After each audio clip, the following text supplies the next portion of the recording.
And Markel, Ken Kreitzer, CaMMVets Media, good to see you. You had a big game on Saturday, 76 yards, had a touchdown. Tell us a little bit about the game for you.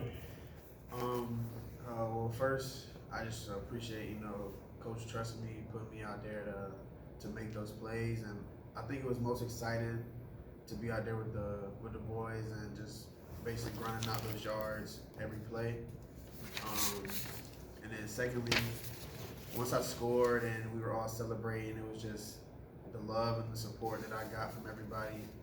I think that was one of the biggest things that I took from that was everybody supporting me, and of course I couldn't have done it without the mob. Though they made the hole and I just walked in, and I couldn't be more appreciative. Yeah, I was in the fourth quarter. Tell us a little bit about who are some of the guys out on the field when you got the touchdown. Well, the people that was on the field were people like Connor Bishop, Connor Finucane, I believe Booby. Booby was on the field at the time, and Jamel. But all those was on the field at the time, and they were definitely there to congratulate me once I scored. And Sam Barzak, as you know, he picked me up, and that was different for me, but I definitely enjoyed it for the most part. What's been your West Point experience so far? So far, it definitely been a challenge. As everyone knows, it's a challenging school. But for the most part, I think it's the people. The people definitely helps you keep going. Definitely helps you every single day. And I think the hardest part for me personally was just the everyday grind. It gets real grind. It gets real gritty and everything. So I think the people is who definitely helped me keep going every day. Even when I was at prep and during COVID, and then I came to the academy and things were starting to change a little bit, but you're also restricted at the same time. And so I just definitely look forward to coming up, playing ball, being with my brothers every day, and that definitely kept me going. And just when you talk about that, how do you learn to manage time so you can do all the different things that you have to do academically, military, and come out here and play Division I football? It definitely comes with just experience, doing it, seeking out the help that you need, because there's multiple people here to help you with time management skills, different agenda, calendars, things of those natures to keep you organized so you can better time manage. But mostly reaching out and getting the help when you needed it definitely helped me personally with my time management skills. Just where are you from? Why did you decide on West Point? I'm actually from Georgia, Allenhurst, Georgia, small town south of Savannah. But I chose West Point personally. I wasn't heavily recruited out of high school. I was a smaller running back, linebacker, and I personally didn't know about West Point. And then my coach, he wanted me to meet somebody, which was Coach Ware, and he's no longer here, but he recruited me and gave me the opportunity to come play here. And that was out of the other school that was recruiting me, this was the best one that I had, and I was just grateful to have an offer from them. And mostly, I came here because, like I said, I was the best offer that I had personally, and I also thought about my future and what I wanted out of myself and out of football. Very good, thank you. Of course. Go ahead, Sal. Hey, Markel, how are you? How you doing? I'm doing great. I'm doing good. Can you talk about, there's probably not a better feeling than scoring that first touchdown in college, right? And can you just talk about the work that you put in to get there, and maybe you describe a little bit what the feeling was like, but I mean, maybe can you go into that a little bit more? Most definitely. So I definitely put in a lot of work to get there. When I first came here, I started as a slot back my freshman year, and then into the spring I moved to B-back, and it was hard going into the transition and learning my plays from a different position. But the grind is going to be hard regardless. But honestly, I just want to thank everybody who kept pushing me and told me to keep going and telling me not to give up.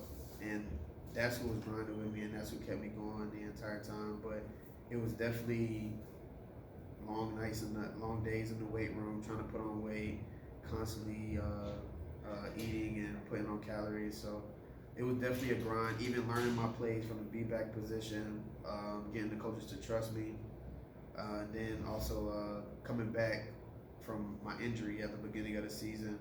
So it was definitely a grind to get back to where I am, and I'm just grateful.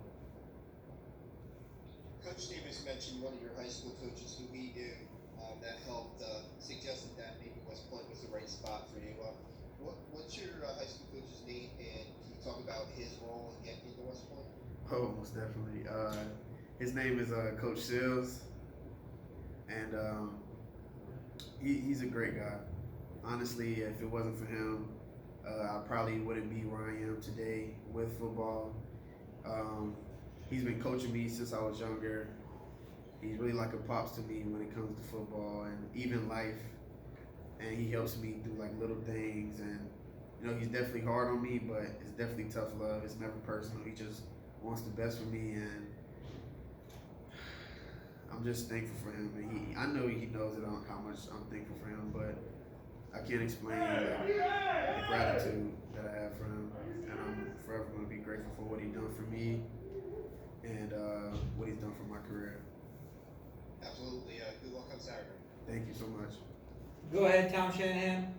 Tom Shanahan. Hey, Markel, did you say Coach Sims? Coach. S-I-M-S? Coach Sills, Sills. And what's his first name?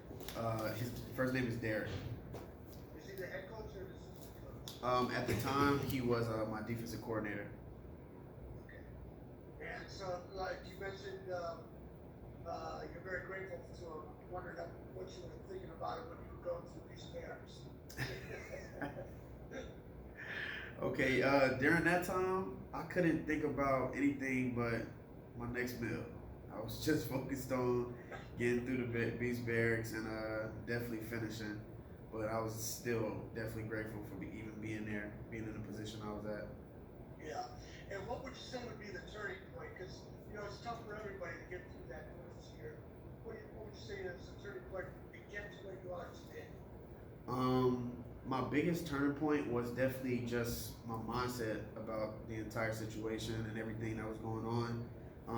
I learned to turn, you know, my failures into lessons and build off of that and try to build a foundation for myself and what I wanted out of the situation and what I wanted out of West Point as a whole. So I think my mindset and my mental was a big turning point personally for me.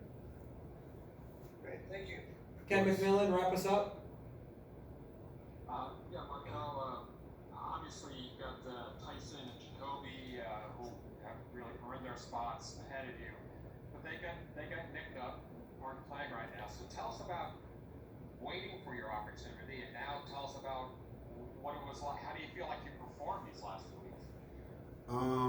Yeah, they definitely earned their spot, and they helped me with little things. Every time I don't understand something or I'm messing up on something, they always look out and make sure that I do it correctly the next time. But with them being, you know, nicked up and everything, I just felt like I was ready because I put them in time, and they helped me with little things. And I felt like when my number was called, I was gonna be ready, and I had to step up. And I think I did that pretty well for the most part. A couple weeks ago, the coaches were saying, you know, we're not quite sure how the depth is at this position. We're not sure if they're ready yet. You got forced into it the last 2 weeks, though.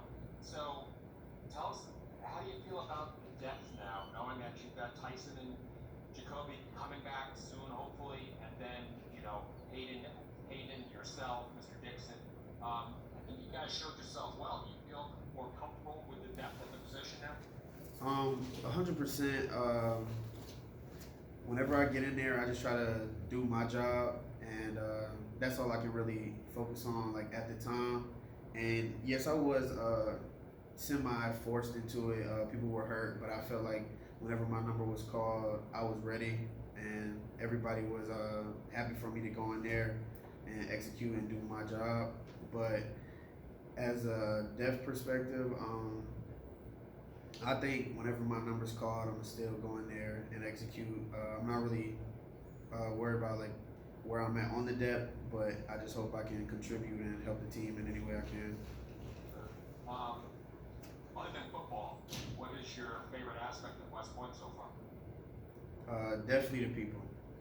The people are amazing, and I couldn't be more grateful for my brothers and people that I've met down in the Corps. They have helped me. They push me to be better every day. So definitely the people would be one of the most grateful things.